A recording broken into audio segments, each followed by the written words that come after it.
Hello नमस्कार दोस्तों, मैं आप सभी का स्वागत करता हूं अपने YouTube channel study world for exams में। आज हम भारतीय राजनीति शास्त्र के कुछ महत्वपूर्ण क्वेश्चनों को डिस्कस करने वाले हैं।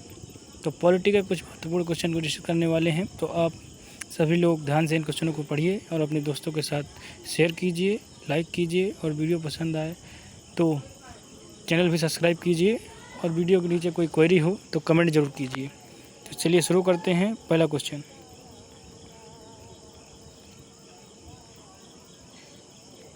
शासन की एकात्मक पद्धति का लाभ है। शासन की एकात्मक पद्धति का लाभ है, तो इसका सही उत्तर हो जाएगा दृढ़ राज्य। कि शासन में जब एकात्मकता होगी तो राज्य दृढ़ बन जाएगा। यहाँ पर इसका थोड़ा सा व्याख्या भी पढ़ लेते हैं। आइए, बी उत्तर सही हो जाएगा। शासन की एकात्मक पद्धति में केंद्र सर्वोपरि होता है। शासन की एकात्मक पद्धति में केंद्र सर्वोपरि होता है, जो कि राज्य को दृढ़ता प्रदान करता है। आइए नेक्स्ट सवाल देख लेते हैं। दूसरा नंबर सवाल, निम्नलिखित में से किस देश का अलिखित संविधान है। तो निम्नलिखित में से किस देश का अलिखित संविधान है। तो यूके यूनाइटेड किंगडम एक ऐसा देश है जिसका संविधान अलिखित है।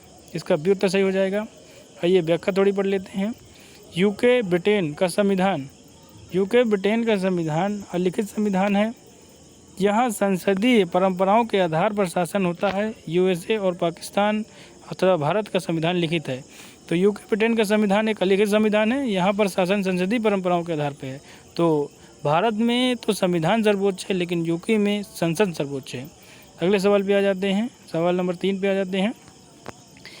भारत की संविधान सभा किसके कहने पर बनाई गई थी। तो भारत की संविधान सभा किसके कहने पे बनाई गई थी। तो इसका सही उत्तर हो जाएगा भारत की संविधान सभा कैबिनेट मिशन के कहने पे बनाई गई थी। देखिए, ये सभी सवाल किसी न किसी परीक्षा में पूछे गए हैं और आगे भी पूछे जाने की आशा है, तो इसलिए ये सवाल सभी महत्वपूर्ण हैं, तो ध्यान से पढ़िएगा। तो थोड़ी सी व्याख्या पढ़ लेते हैं। भारत की संविधान सभा का गठन कैबिनेट मिशन योजना के द्वारा सुझाए गए प्रस्तावों के तहत 1946 में किया गया था। संविधान सभा का गठन संविधान के निर्माण के लिए किया गया था। अगले सवाल पे आ जाते हैं। भारत की संविधान सभा का अध्यक्ष कौन था। तो भारत की संविधान सभा का अध्यक्ष डॉक्टर राजेंद्र प्रसाद थे। भारतीय संविधान सभा के अध्यक्ष डॉक्टर राजेंद्र प्रसाद थे। थोड़ी सी व्याख्या पढ़ लेते हैं। इसका बी नंबर सही हो जाएगा। हाँ, तो भारत की संविधान सभा के अध्यक्ष डॉक्टर राजेंद्र प्रसाद थे। 9 दिसंबर 1946 को संविधान सभा द्वारा सचिन सिन्हा को इस अस्थायी सदस्य के तौर पर चुना गया था, जबकि 2 दिन बाद 11 दिसंबर 1946 को डॉक्टर राजेंद्र प्रसाद को संविधान सभा का स्थायी अध्यक्ष के रूप में निर्वाचित किया गया। डॉक्टर राजेंद्र प्रसाद जो भारत के प्रथम राष्ट्रपति भी रह चुके हैं। अगले सवाल पे आ जाते हैं। निम्नलिखित में से भारतीय संविधान सभा का अध्यक्ष कौन था। तो भारतीय संविधान सभा का अध्यक्ष कौन था, फिर से वही सवाल है और इसका सही उत्तर हो जाएगा डॉक्टर राजेंद्र प्रसाद। अगले सवाल पे आ जाते हैं। राजनीतिक समता पाई जाती है। तो राजनीतिक समता पाई जाती है, इसका सही उत्तर हो जाएगा सार्वभौमिक वयस्क मताधिकार में। तो राजनीतिक समानता सार्वभौमिक मताधिकार में पाई जाती है। सार्वभौमिक वयस्क मताधिकार की स्थिति में देश के प्रत्येक वयस्क नागरिक को अपना प्रतिनिधि चुनने हेतु मत देने का अधिकार प्राप्त होता है, जो कि राजनीतिक समता की स्थिति को दर्शाता है।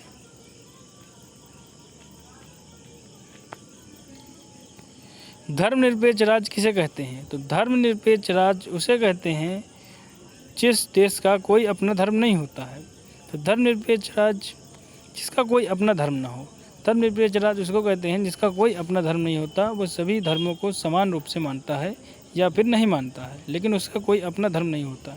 तो धर्मनिरपेक्ष राज्य किसे कहते हैं, जिसका कोई अपना धर्म ना हो। ऑप्शन नंबर ए सही हो जाएगा। इसका सही उत्तर है धर्मनिरपेक्ष राज्य। धर्मनिरपेक्ष राज्य से तात्पर्य ऐसे राज्य से है जिसका कोई अपना धर्म ना हो, किसी धर्म विशेष को प्रोत्साहन नहीं देता है ऐसा राज्य। भारतीय संविधान के प्रस्तावना में पंथ निरपेक्ष इसको धर्मनिरपेक्ष भी माना जा सकता है। तो पंथ निरपेक्ष शब्द का संविधान 42वें संविधान संशोधन 1976 द्वारा जोड़ा गया। तो ये महत्वपूर्ण है। 42वें संविधान संशोधन 1976 द्वारा पंथ निरपेक्ष शब्द जोड़ा गया है। अगले सवाल पे आ जाते हैं। अगला सवाल है, भारतीय संविधान केवल सरकार के लोकतांत्रिक रूप की कल्पना विचार नहीं करता, बल्कि एक लोकतांत्रिक समाज की भी कल्पना करता है, क्योंकि इसकी विचारधारा ओतप्रोत है। तो इसकी विचारधारा ओतप्रोत है, तो इसकी विचारधारा जो है, इसका सही उत्तर हो जाएगा डी। इसकी विचारधारा, भारतीय संविधान केवल सरकार के लोकतांत्रिक रूप की कल्पना नहीं करता, बल्कि एक लोकतांत्रिक समाज का भी कल्पना करता है, क्योंकि इसकी विचारधारा ओतप्रोत है। तो इसकी जो है विचारधारा, भारतीय संविधान की विचारधारा न्याय से, स्वतंत्रता से, समानता से तथा भाईचारा, इन चारों तत्वों से ओतप्रोत है। इसलिए इसका सही उत्तर हो जाएगा डी, क्योंकि अपने भारत देश के संविधान ने न्याय, स्वतंत्रता, समानता तथा भाईचारा, यहाँ पर इन सभी चीज़ों का उल्लेख भारतीय संविधान की प्रस्तावना में भी किया गया है।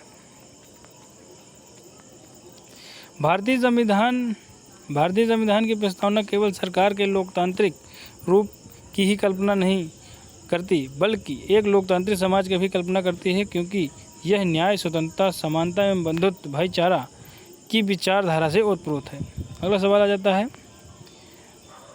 भारतीय संविधान के अंतर्गत भारतीय लोकतंत्र के आदर्शों को हम कहाँ देख सकते हैं?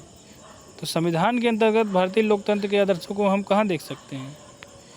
तो इसका सही उत्तर हो जाएगा ए। भारतीय संविधान के अंतर्गत भारतीय लोकतंत्र के आदर्शों को हम प्रस्तावना में देख सकते हैं। आइए थोड़ा सा व्याख्या पढ़ लेते हैं। भारतीय संविधान के अंतर्गत भारतीय लोकतंत्र के आदर्शों की झलक हमें संविधान की प्रस्तावना में मिलती है। प्रस्तावना के माध्यम से भारतीय संविधान का सार, अपेक्षाएं, उद्देश्य तथा उसका लक्ष्य का दर्शन प्रकट होता है। तो भारतीय संविधान में क्या दिया गया है और किसके लिए बनाया गया है, यह सत्य संविधान की प्रस्तावना से ही स्पष्ट हो जाता है। अगला सवाल आता है,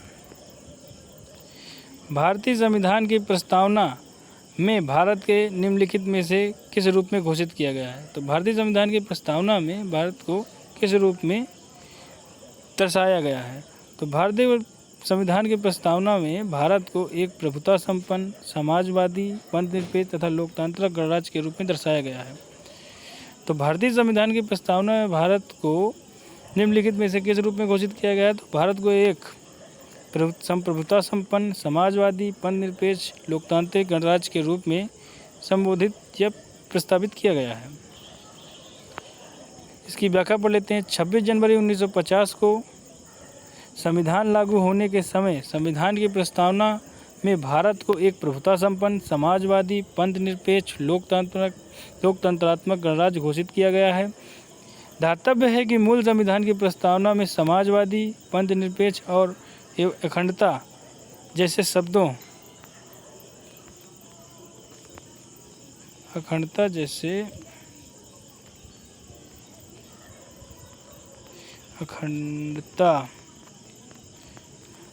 जैसे शब्द नहीं थे। तो पंथनिरपेक्ष, अखंडता जैसे शब्द नहीं थे। इन्हें तत्कालीन प्रधानमंत्री इंदिरा गांधी द्वारा गठित सरदार स्वर्ण सिंह समिति की सिफारिश से 42वें संविधान संशोधन 1976 द्वारा जोड़ा गया। अगले सवाल पे आ जाते हैं।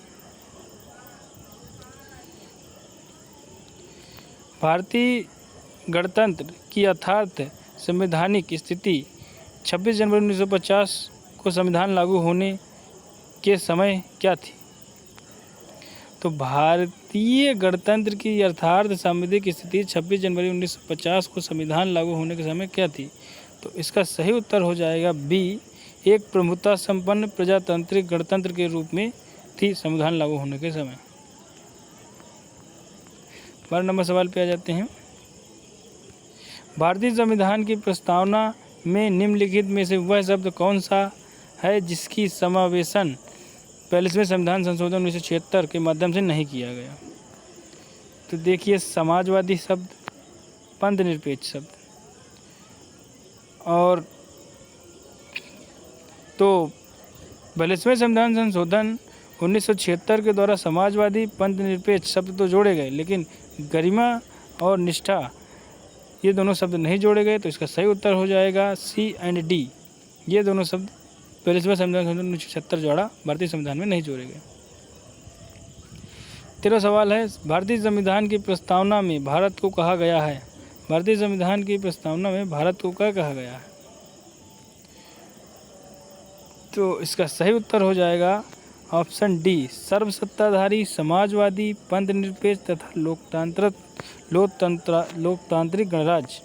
भारतीय संविधान की प्रस्तावना में भारत को सर्वसत्ताधारी, समाजवादी, धर्मनिरपेक्ष, लोकतांत्रिक गणराज्य के रूप में वर्णित किया गया है। 14 नंबर सवाल पे आ जाते हैं, भारतीय संविधान बनाते समय निम्नलिखित में से कौन सा आदर्श प्रस्तावना में शामिल नहीं किया गया? तो भारतीय संविधान बनाते समय भारतीय संविधान की प्रस्तावना में ये कौन सा शब्द शामिल नहीं किया गया? तो अभी बताया गया 42वें संविधान संशोधन 1976 में समाजवादी शब्द जोड़ा गया। तो संविधान बनाते समय समाजवादी शब्द संविधान में नहीं जोड़ा गया, तो इसका सही उत्तर हो जाएगा सी। अगले सवाल पे आ जाते हैं, 15 नंबर सवाल, भारतीय संविधान की प्रस्तावना में निम्नलिखित में से किस अभिव्यक्ति का प्रयोग नहीं किया गया है? तो भारतीय संविधान की प्रस्तावना में निम्नलिखित में से किस अभिव्यक्ति का प्रयोग नहीं किया गया है? तो सर्वसत्ताधारी, लोकतांत्रिक गणराज्य का तो किया गया है, समाजवादी शब्द 42वें संविधान संशोधन में जोड़ा गया है, धर्मनिरपेक्ष शब्द भी 42वें संविधान संशोधन में जोड़ा गया है। तो इसका सही उत्तर हो जाएगा संघीय। संघीय शब्द का अभिव्यक्ति किसी भी संविधान की प्रस्तावना में नहीं किया गया। इसका डी उसका सही हो जाएगा।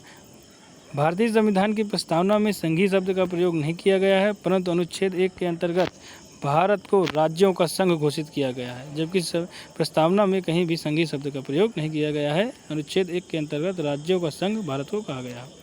16 नंबर सवाल पे आ जाते हैं, अब तक भारत की उद्देशिका में कितनी बार संशोधन किया जा चुका है?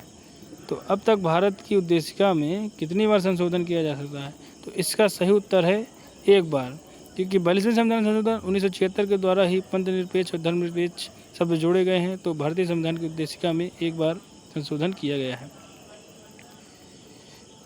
संविधान निर्माण के बाद अब तक संविधान की उद्देशिका में केवल एक बार संशोधन किया गया है, वह 1976 के 42वें संविधान संशोधन अधिनियम के द्वारा उद्देशिका में समाजवादी, पंथनिरपेक्ष तथा अखंडता शब्दों को जोड़ा गया है।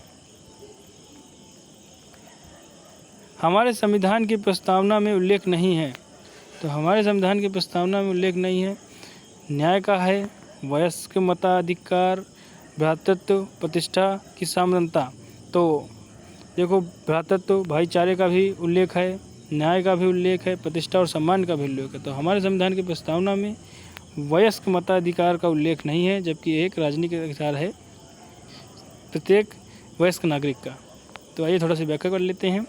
भारतीय संविधान की प्रस्तावना में न्याय, भ्रातृत्व, प्रतिष्ठा की समानता का तो उल्लेख किया गया है, परंतु वयस्क मताधिकार का उल्लेख नहीं किया गया है। संविधान के अनुच्छेद 326 में वयस्क मताधिकार के आधार पर लोकसभा, राज्य विधानसभा के निर्वाचन का होना उल्लेखित है।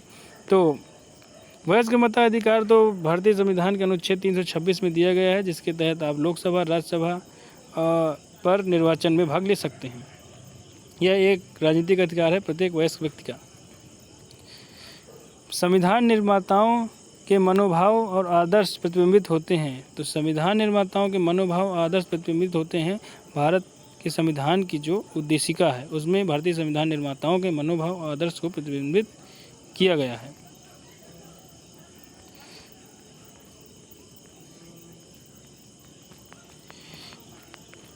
भारतीय संविधान की उद्देशिका में संविधान निर्माताओं के मनोभाव और आदर्श प्रतिबिंबित होते हैं। यदि संविधान के किसी मंतव्य का स्पष्टीकरण नहीं हो पाया तो उद्देशिका निर्णायक भूमिका निर्वहन करते हुए मार्गदर्शन करती है।